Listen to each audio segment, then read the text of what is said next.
Project Lawful aka Planecrash by Arwayne aka Eliezer Yudkowsky and Lintamande. My fun research project has more existential risk than I anticipated. Episode 117.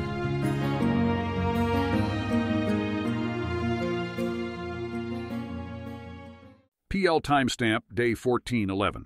Morning.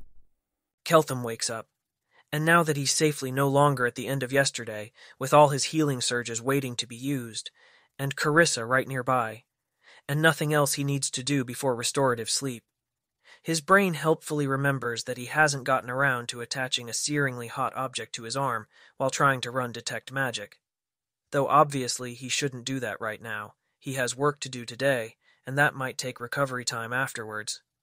Gosh, it's like his brain is reluctant about this, for some reason. Next time Keltham has an evening with Carissa, he'll tell her beforehand to actually remind him about that, after breakfast and convening.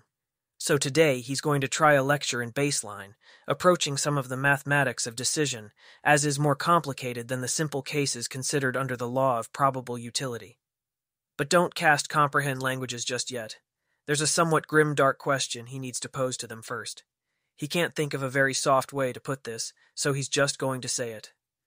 There's a risk on this project that Keltham is not at all trained to handle, namely personality damage, caused by new knowledge of law destroying existing mental structures inside people that got built up by previous unlawful processes and were playing important structural roles as thoughts inside them. He knows how he was raised as a child, so he didn't end up in that state as an adult. He has no idea what to do with adults already in that state. Zero idea. Option 1. Keltham tries to guess a protocol for preventing this from happening, where at this point he doesn't know how to decide even between such macro strategies as try to snap a few of the springs at a time, slowly and gradually, and try to prevent everything from breaking loose until everyone has a bunch of law and recovery protocols, and maybe a core fallback and trained, and possibly a separate mental image of what a coherent person looks like, and proceeds according to that. Option 2. Keltham proceeds faster and with less caution, unless and until severe damage actually occurs to somebody, hopefully still at a fixable level the first time it happens, and then backs off and replans after that. Do you have any examples or anything? It's kind of hard to imagine, says Gregoria. If he had examples, then he would know how anything worked, and he would be less nervous. Keltham's actual direct experience here consists of himself getting an owl's wisdom and realizing that his previous life plans within Dathilan were entirely hopeless, and in fact he had enough data to realize this and was lying to himself about it. Good thing he was in Galarian first. And then there's Asmodia, who got an artifact headband put on herself, invented a lot of law, and wound up spontaneously relating to it in a specifically Keeper-like fashion. Keeper thinking has effects that people like Keltham deliberately don't get told about. Keltham does not, among other things, know whether or not it's possible for Keepers to fall in love. For example, Keltham initially thought this was probably because Keepers couldn't, and you don't want to tell all the non-Keepers who are in love that their love is unlawful.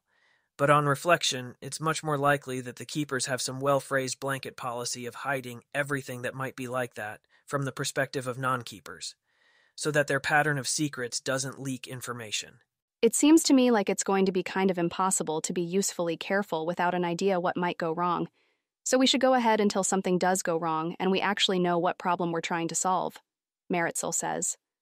So it's supposed to be socially obvious, if only everyone here had grown up in civilization, that nobody here actually makes it obvious what their opinion on the topic is. They can bring up considerations the group should know about, but carefully saying it in a way that doesn't indicate whether or not they think it's a decisive consideration, or whether other considerations lean the same way. Then everybody writes their opinion on a piece of paper without putting their name on it, folds it up, and hands it to Keltham, and he jumbles those up before reading them. There's some further discussion, the gist of which is that Chelish people don't seem able to figure out how this really damages somebody as opposed to giving them a bad day, and maybe Pilar showing up with a piece of cake for them, but not, like, something terrible. So far, this is all sounding like as many as several fates are known in Galarian that are worse than this fate. But if somebody ends up sad and depressed and failing out of the project, and in the very worst case, going to hell to see if hell can fix things, and staying in hell if hell can't. Then probably everybody on this project is willing to risk being the first person that happens to... Don't state your final opinion. Especially don't state what you think everyone else's opinions are supposed to be. But yes, the final form of the question could be, are you willing to risk being the first person on the project who ends up staying in hell due to unfixable personality damage? Everyone will write yes on a piece of paper then. He'd have more conspiracy worries about this, if not for like the Asmodeus thing, and Keltham having now ever met Asmodeans. Ione, Keltham was kind of expecting more backup here. Ione is not actually the type to tell people they can't volunteer for dangerous things, just to warn them about the dangers being there. It's when she sees people walking blindly into things that she starts scolding people. And the final question was about whether Ione herself wanted things slowed down for herself, of which the answer is in truth, no. Asmodia, you too? She guessed a few times about what would probably be dangerous to others, and was told by Keltham she was wrong a few times. Asmodia is now waiting on seeing concrete things happening that she can start to update about. As for the final form of the question, Asmodia's own personal level of risk tolerance has already been made clear by her various life decisions, not the least of which was signing up for world-wound duty after graduation, and then diverting from that to a mysterious, high-risk, high-pay, high-security project.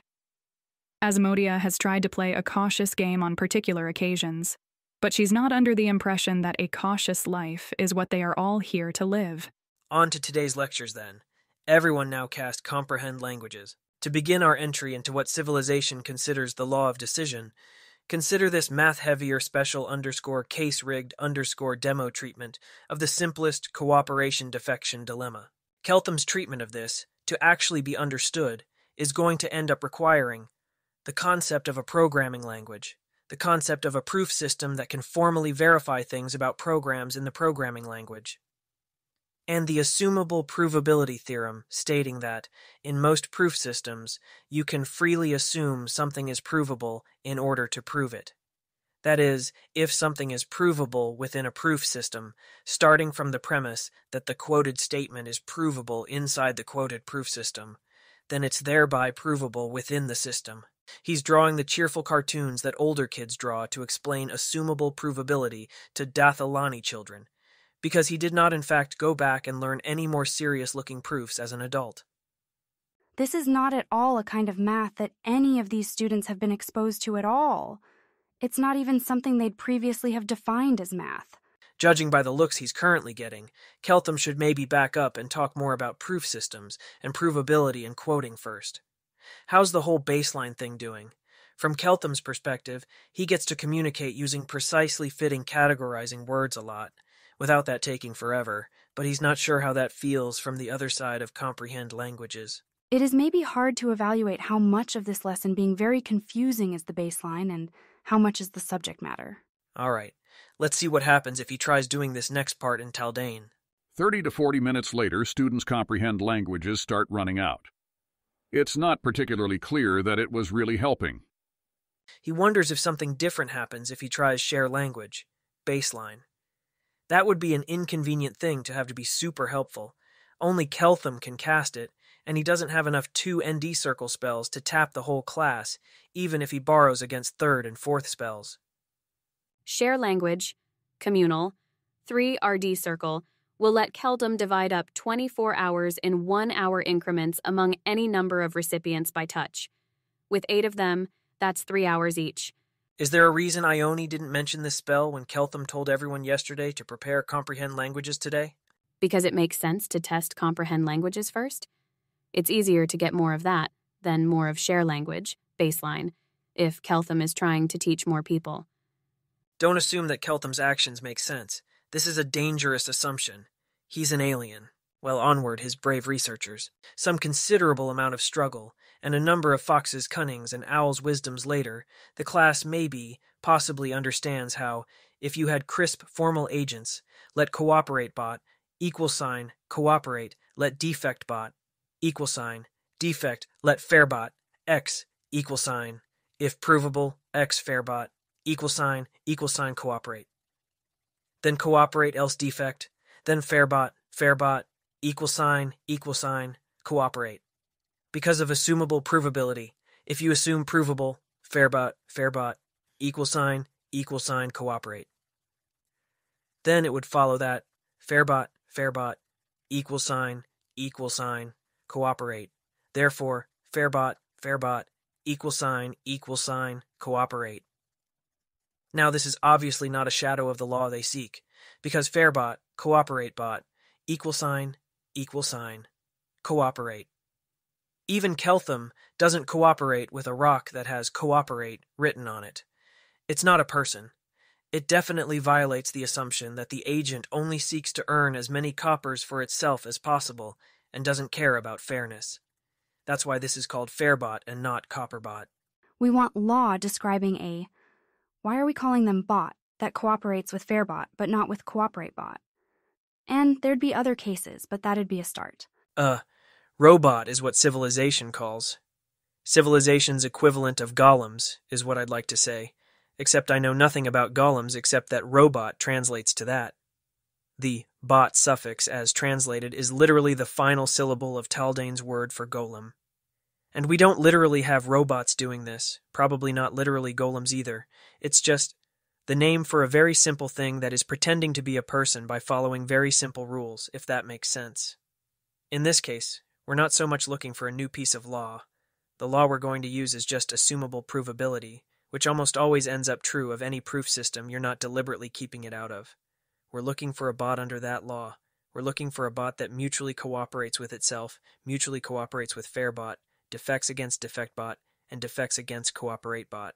This is the simplest bot that we could say is acting like a shadow inside this simpler realm of a bigger and more complicated sane agent that seeks as much copper as possible. That bot is made out of pieces, like the pieces I've already shown you, plus one more. The final piece you need is the provable one predicate, where let the statement represented by provable 1 of x be defined as the statement it is provable that if it's not provable that 0 equals 1, then x holds. And what this means is that it describes what you can prove assuming that the base system is consistent, that it never proves both a statement and its opposite. In this case, what it means is that provable 1, but not provable, can prove, for example, that fairbot does not cooperate with defectbot. You might say that provable 1 is the proof system that trusts provable. This matters because you need the extra assumption that provable is consistent to derive inside provable that just because defectbot always defects, there's no proof inside provable that defectbot cooperates. They're lost again. The backing up and the explaining again, and the intelligence enhancement spells will continue until understanding has been achieved. Eventually, he writes out the formula. Let prudent bot x equal sign if provable. X prudent bot equal sign cooperate. Then, if provable 1, x defect bot equal sign defect. Then cooperate, else defect, and lets everyone go to lunch, a minute or 2 dozen late. It's good to know that you did not, yesterday, assign us a problem we were in danger of actually solving well enough to take Dath Ilani oaths. Yes, that is correct. Had I given these lectures in their more intended order, it might perhaps have been more obvious that this was the case. We aren't even using the correct fragment of law for doing that. This is more like using a lesser law that's a shadow of that one, the law of what you can prove about proof systems, and not the law of what you can guess about the math that the proof systems are about. That would have seriously been easier to say in baseline. Oh well. When do we learn the actual law we'd need? I was going to say, when you otherwise strike me as being at around the corresponding level of Dath Ilani adulthood. But now that I think about it, you don't actually need real oaths for much. You've got the whole break an oath go to Abaddon thing and truth spells. That covers a lot of the same territory. I guess at some point Galarian civilization has to know it, but I can see it being a keeper thing instead of an average citizen thing. What actually happens if you break a real oath? There's only one copy of the real oath. Anytime that anybody anywhere breaks it, people over literally all of reality, the greater everywhere, everything that there is, become a little less able to trust it. Also, in Galarian terms, Asmodeus is probably now really, really, really pissed at you, and requests the entire country of Cheliax to drop whatever else it's doing, and turn you into a statue so you can't ever do it again, including in an afterlife. though that part is just a guess. I don't think you should teach people how to do that. I really, really don't think you should teach people how to do that. If you've got enough people running around as smart as moderately smart Dathalani, some of them will figure it out. Civilization did. Hence, again, the Keepers. Fuck this. I'm joining your keeper classes. Someone in there needs to be the responsible officer about this sort of thing. Called it with 85% probability. What do they do to people who break oaths in Dathilan? I don't seem to know, now that you ask that. I know that low-ranked keepers have sworn 13 million oaths over the last 40 years, and broken 23 of those, and that most but not all of those cases were due to insanity. I don't know what happened to them, and don't see a simple way of deducing what the ethical theory of that would be. But it would not involve threats, punishments, attempts to scare anybody off doing it again. If what happens to them is that they get put directly into cryonic suspension, so they can't do it again, and eventually the future decides what to do with them, maybe we wouldn't be told about that. Exactly, so that it didn't sound like a threat. The Abaddon thing is sort of sad, you know? People shouldn't think that's needed. Shouldn't think that's how oaths work. It's not why I would keep an oath. It's why people who aren't going to believe any confusing math words I say can know I'd keep an oath.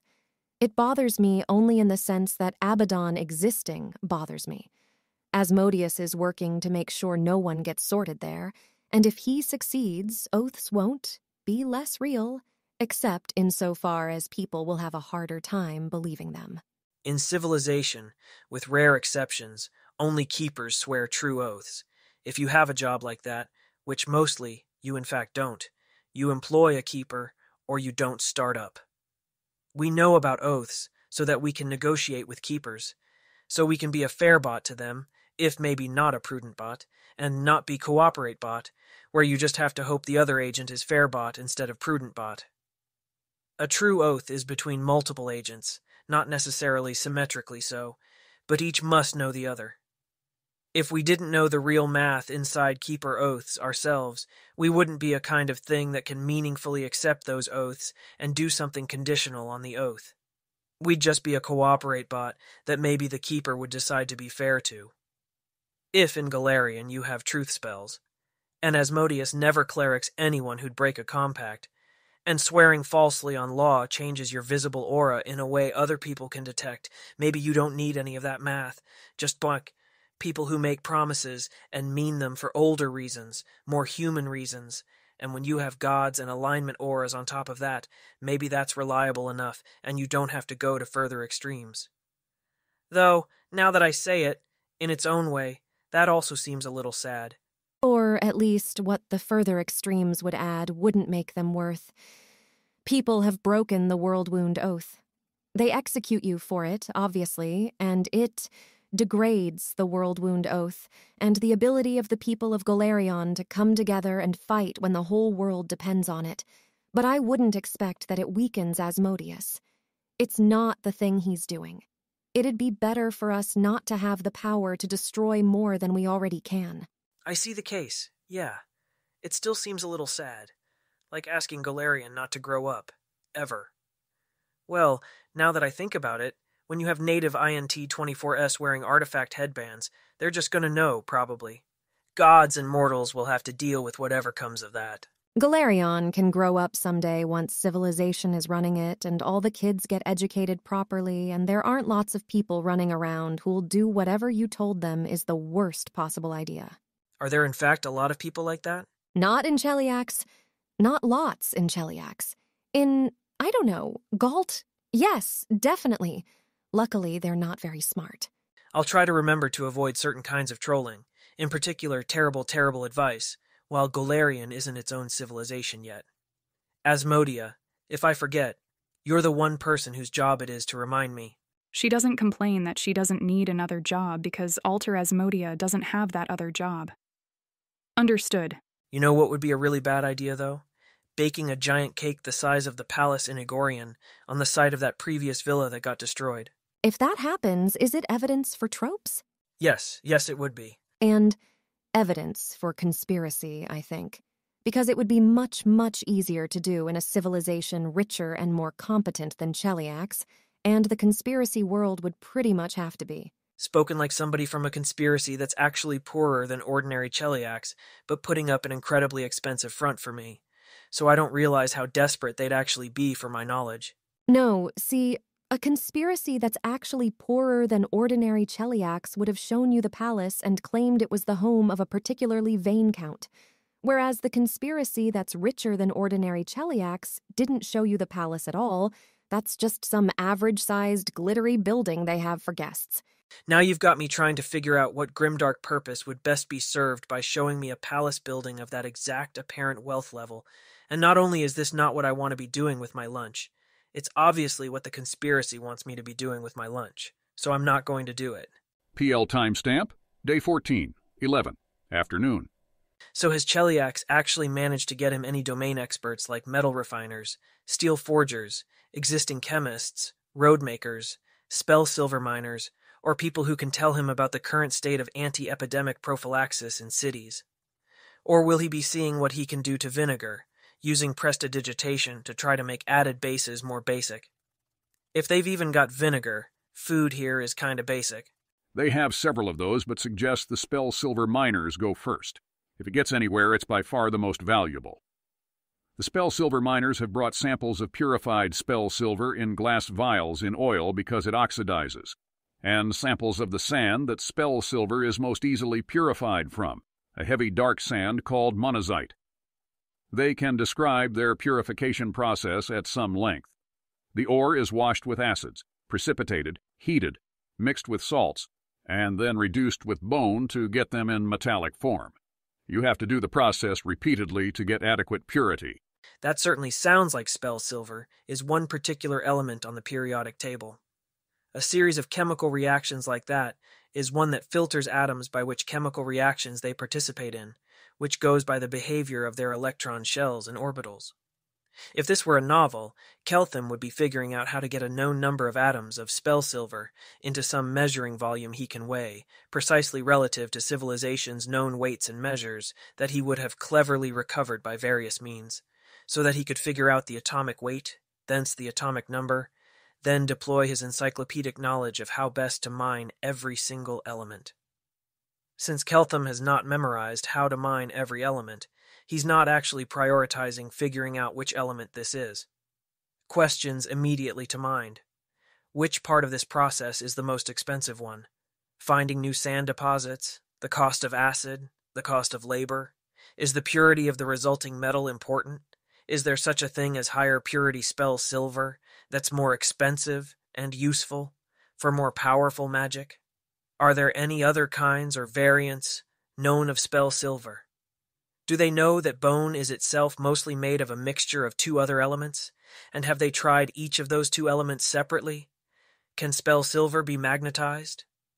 Anybody tried messing with this process by running currents of ordered lightning through it? Does magic get used on any step?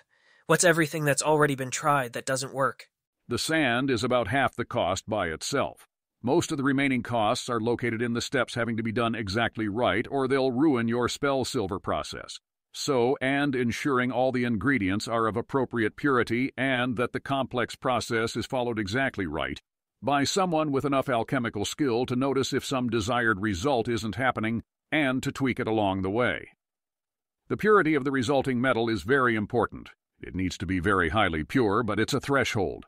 At some point, it's pure enough to interact with magic the right way, and past that point there aren't known gains to higher purity, though also they cannot very easily get much higher purity. They haven't isolated constituent bits of bone. Spell silver can be magnetized, though no one has ever thought of that as particularly important that these people know of. No one has tried hitting their careful alchemical process with lightning. No, that sounds like probably it would make something go wrong or catch fire.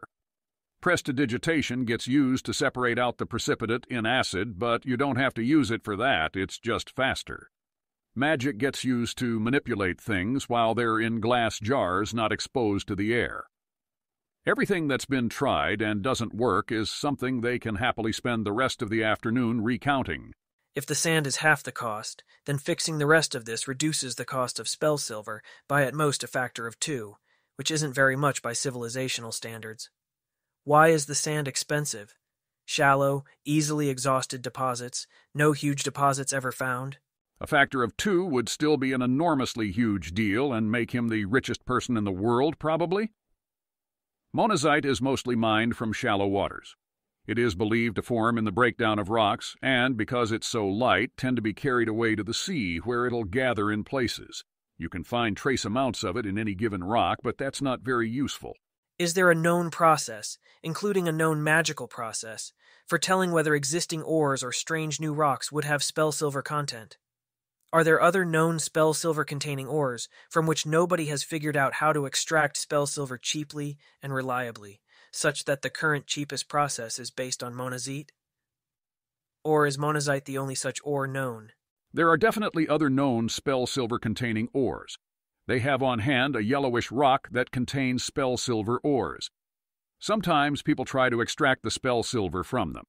Sometimes they even succeed, but it's much costlier than the existing process. Wizards who work with spell silver a lot can tell that impure spell silver is meant to be spell silver. And some of them claim to have the sensitivity to tell from rocks that have only a moderate amount of spell silver ore. Which ore would make spell silver cheapest, if extracting all the spell silver out of that ore was miraculously very cheap? Probably this rock here and their array of example rocks. It's chemically fairly like monazite sand, but a mineral?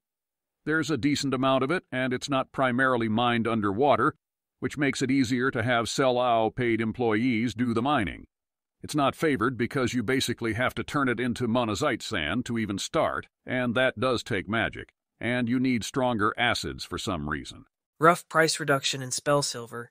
If the spell silver content of that rock was extractable for free? It's hard to guess. People don't try to systematically mine it, and they'd have to start. Significantly more than a factor of 2, though. 3, 4, 10, 20, 2.1? Probably more like 10 than 4 or 20. That'll do it for recursive headband production if anything does, since half the cost of headbands is labor anyways.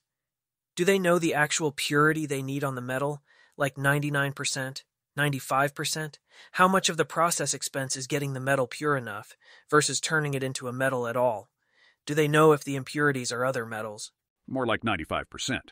Most of the expense is getting it pure enough. Only real novice alchemists screw up badly enough to fail at turning it into a metal at all. They have some jars with some spell silver impurities if he wants to examine them. The one guy is kind of emotional about this, not that a non-Chelish person would be able to tell. Let's have a look at those jars. Do their contents look like metal? It looks like there's both some metal and some other stuff in there. That possibly means electrolytic refining shouldn't be his first line of attack. How much of the expense is acids of required purity, including downstream effects from minimum purity acids, making the process finickier? If very high purity acids of all the required types were free, how would that change the non-ore cost of spell silver? They haven't really tried a wide variety of acids. Failing at that stage ruins your materials, and it's something of stabbing wildly in the dark to find anything that works better than the recommended procedure, so it's hard to know if it'd be less finicky with better acids. Acids are quite expensive, maybe a quarter of overall costs. In the same fashion that the literate, science fiction and fantasy reading children of another place might know how to make gunpowder out of 75% saltpeter, which is that white stuff found in manure piles that seems to have a cooling effect. 15% sulfur, which is that yellow stuff evaporated from hot springs that smell like rotten eggs, and 10% charcoal, along with rules about mixing the powder to a dough and then grinding and sieving it. Most Dathilani kids who read Isekai fic have some idea how to produce industrial quantities of high-purity sulfuric acid and purify the nitric and hydrochloric acids that are easy to make downstream of those. Well, he was basically figuring he'd have to reconstruct mass-quantity high-purity acid production at some point, so maybe that could be among the first things tried. There's also a pretty obvious idea for something to try instead of bone, if that part of the process is at all finicky. They've had the conversation about the crazy patent gratuity arrangement on this, where the project gets 80% of excess profits above 20% increase. And if they want to capture money for scaling production, like sane people, they need to talk to Chelish governance or the project about that, correct? Keltham is aware this is kind of an insane arrangement. They're working out a more difficult, saner one in the background, but the project needs to capture tons of value, so it can reinvest in like 200 different other things that will need doing. That was explained, yes. These researchers don't exactly understand the details of the arrangement, but they'll report all their profits and pay what's required. All right. So if the final step of the process seems worth messing with at all, if they're losing spell silver from it, or it's finicky, or transforming the bone to a usable purity final ingredient is expensive, try burning seashells to ash and using the ash. That'll get you a purer version of one underlying component of bone that Keltham would guess is the important one of the two. Better yet would be limestone, but Keltham doesn't remember off the top of the head how to describe which kind of rock that is, short of testing out different kinds of rock to see which ones behave chemically like limestone should. People have occasionally talked like spell. Silver gets depleted in the process of making magic items. How does depleted spell silver differ from the non-depleted sort? The usual way of making magic items doesn't deplete the spell silver. The magic item will have as much spell silver as was put into it, and later you can pull it out and use it to make something else. If you make a mistake in magic item making, you can ruin the spell silver. And it looks the same, only wizards can tell anything is different, but it won't hold magic anymore. You can also do that deliberately, though it's hard to imagine why anyone would. Carissa, you looked like you were pulling magic out of spell silver from a distance, which Keltham would sorta expect to deplete that magic. Did Keltham just totally mismodel what was going on, or is that not the usual way of making a magic item? That is indeed not the usual way of making a magic item. Usually you want to work the spell silver into the item, which gives you the option of reusing it later. The way Carissa did it destroyed several thousand gold pieces of spell silver. There are use cases for that method, usually for making an item you can't work the spell silver into directly, but it's rare to be willing to waste that much money. Well, that does square with the rough amount of money that the Queen of Cheliac should be willing to spend on sex games. So okie dokie. Can you pull spell silver essence into, say, iron, and then pull it back out again, as if that iron were spell silver? Where, to be clear, Keltham is thinking about questions like, can depleted spell silver be recharged? Can it maybe be recharged with something else that isn't spell silver and used repeatedly? Can he make synthetic spell silver instead of mining it? No one has successfully made other metals behave magically as spell silver does, including by magically transmuting it into spell silver. It's not known to be impossible. Okay, but can you take a lump of depleted spell silver and recharge it off non-depleted spell silver that then depletes? No. Depleted spell silver might as well be some entirely different metal in terms of the kinds of things you can do with it. You can't charge iron, so you can't recharge depleted spell silver. Interesting. Keltham is guessing that they've never, say, compared a 1-foot cube of spell silver to a 1-foot cube of depleted spell silver to see whether one is 0.1% denser than the other, on grounds like, nobody has that much spell silver, and we don't have weighing instruments fine enough to detect that difference off a 1-inch cube instead. But if somebody by any chance has performed that experiment, Keltham would like to know. They have not performed that experiment for both of those reasons. Also, even if it were true, they've never heard of any theory of alchemy where that'd be useful information. If spell silver is the kind of thing it sounds like, where you can filter it out using a series of chemical reactions, then spell silver has not always existed since the beginning of time. It got turned from non-spell silver into spell silver at some point. Unfortunately, at some point is billions of years ago inside the centers of exploding stars, in processes that are beyond what even Keltham knows how to cheaply duplicate at scale. But the point is, spell silver exists. Most things that exist can be made out of other things that are not themselves. The question is, what is the cheapest way of getting more of a material? And this, for spell silver, is almost surely mining it and purifying it with acids. That doesn't mean Keltham isn't going to check the other routes before he spends a ton of time on cheap, high-purity acid. If what distinguishes spell silver from depleted spell silver is a tiny weight difference between two metals that otherwise seem chemically to be exactly equivalent, this means Keltham cannot realistically figure out how to recharge depleted spell silver. If it's not that, he should go on thinking. They don't know, so he'll go on thinking. If there were, say, a 10,000-pound mass of pure spell silver lying around, would there be any good way to detect that from 100,000 miles away? From 100,000 miles away? No. There are divinations for finding objects, but you have to be quite close, within half a mile or so. All right. For now, he'll stick to the plan of getting spell silver on planet, instead of trying to figure out whether this solar system has an asteroid belt. Keltham will ask a few more incredibly strange questions, then have them go through every single step of the process with ingredient costs and labor costs and success, reliability, and lost masses attached to each step. Then ask about every other process that has ever worked for refining spell, silver out of any R, no matter how expensive that was, then spend any remaining time until dinner, listening to summaries of bright ideas that definitely don't work. Sometimes apprentices will get the idea that you can use prestidigitation to separate out the spell silver instead of coaxing it to precipitate in the acid. This seems like it should work, but doesn't. The bones of lots of different animals and people have been tried in case some bones have more potent alchemical properties than others, but they don't seem to. Prayer does not help. Replacing acid with fire seems like it should obviously work, but does not. Having the work carried out by holy men doesn't make it more efficient. And so on in this vein, because the set of things you try from a Golarian worldview are mostly not the set you try from a Dath-Ilani worldview. Message to Carissa. These people are not trying the things a Dath-Ilani would try, and you should continue to be terrified of hypothetical corrupted Keltham's supervillainy. He doesn't particularly notice the part about trying bones from different people. You could get those in Civilization too, for a price, so long as you weren't trying to get skulls. Actual human skulls are famous for only being in museums, in sections screened off by competence tests, with very somber stories attached to each. Noted. They all seem like perfectly reasonable things to try to her. Dinner time seems to have arrived. Security question. Do these people get invited to dinner? Or Keltham says bye for now, and they should call him when they've tried the seashell thing, or he'll call them when he's got cheaper or higher purity acids. If he has further questions, he can ask those over dinner. If he's done, then they can depart to try the things he suggested. He obviously has an unbounded quantity of additional questions, but he was careful to ask his most urgent ones first.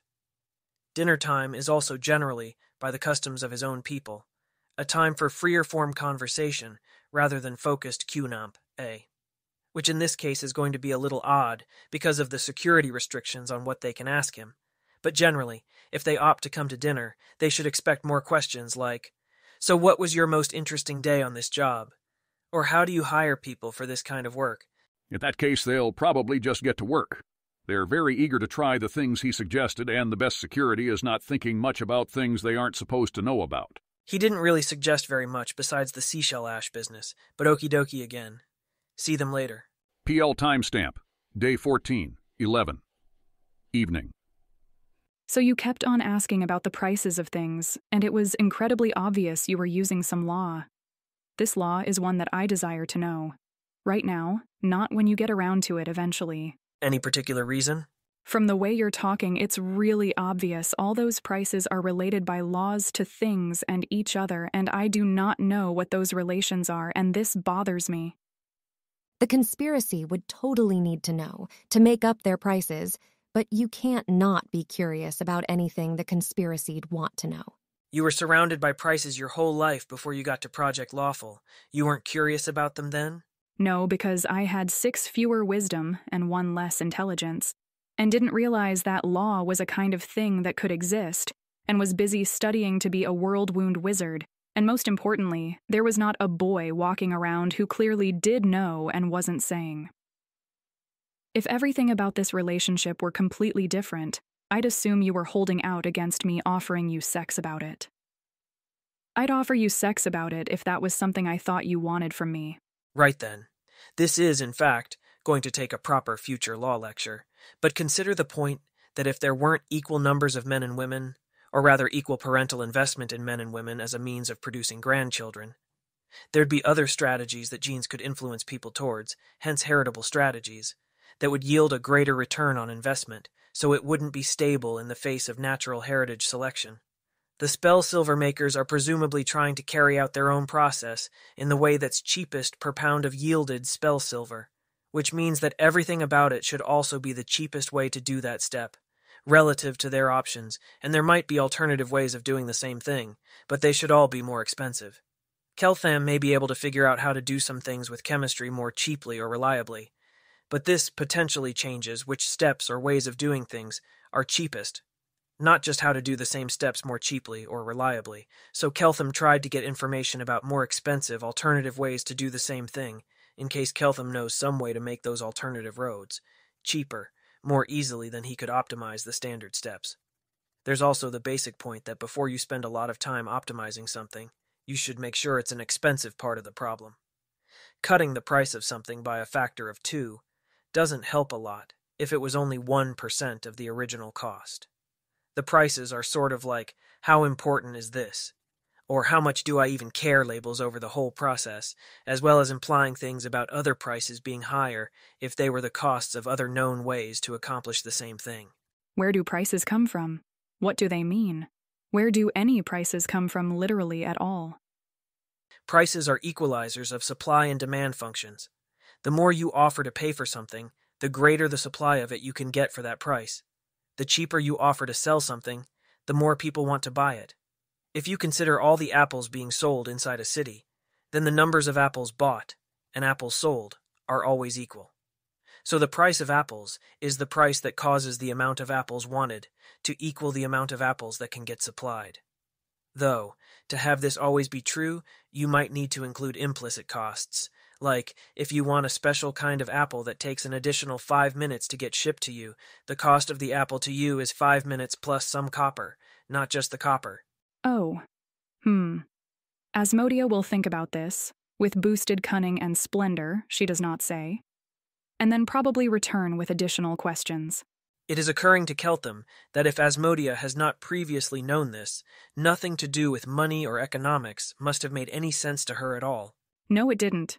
But that was less of a problem when she was just studying to fight demons and not trying to construct Golarian civilization in a way that wouldn't result in an endless series of disasters. Asmodia, relax at least slightly. Doing this in a way that doesn't produce an endless series of disasters is primarily Keltham's responsibility, plus the very serious people in Chelish governance. Nobody is expecting Asmodia to handle it single-handedly. Asmodia keeps her eternal screaming internal. It is internal, eternal screaming. The curriculum at school to be a world-wound wizard doesn't have much else. Because you'll get a good salary as a soldier, and you're a minimum of 3 years away from doing anything else. Does Carissa happen to know whether Golarian in general has the concept of price, supply-demand equalizer? I think I've heard people say things that might have been more or less the same thing as that. I doubt my father would be taken aback if you told him that. Security, pass this thought to Savar. Then somebody who knows this stuff needs to be inside this fortress, where Asmodia can ask them questions, and they should have been here 4 days earlier. Abadarans. The people who come up with and know stuff like that are Abadarans. I think Abadar literally chooses you if you think of it yourself. Asmodia politely requests any and all available books of Abadaran theology, now uncensored, even if they have to be teleported in from the fucking moon. Get them to her. Keep an eye on her to make sure they're not defection-inspiring somehow. That does make me think, though, she says, that it shouldn't work to ban high prices for bread in times of famine, but it does work, so there's got to be something else going on. That sounds like literally the textbook example of something that's impossible. If you impose a ceiling on the legible financial price of a good, it just adds on other inconveniences that are part of the full implicit price until demand decreases far enough to match supply. Yes, she noticed that implication of the thing he just said, but every famine she's heard of the country having the famine bans raising the price of bread. So like all the bread sells out in the first minute, and then everybody who didn't order fast enough goes to the afterlife. But at least the survivors get to keep most of their money.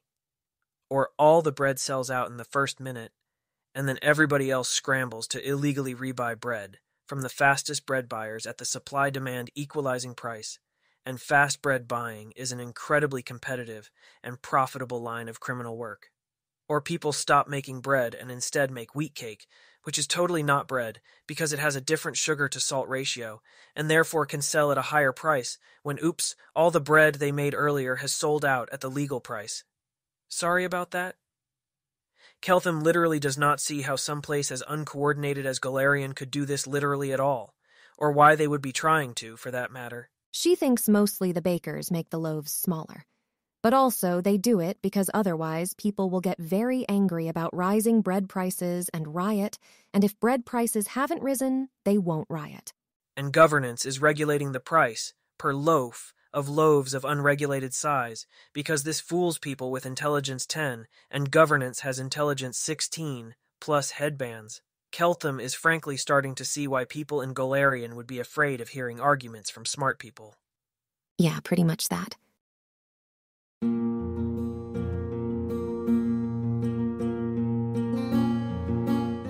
If you wish to support this AI reading and others like it, please visit patreon.com/AskWhoCastsAI. Any help is appreciated. And thank you to executive producer John Doe 7776059.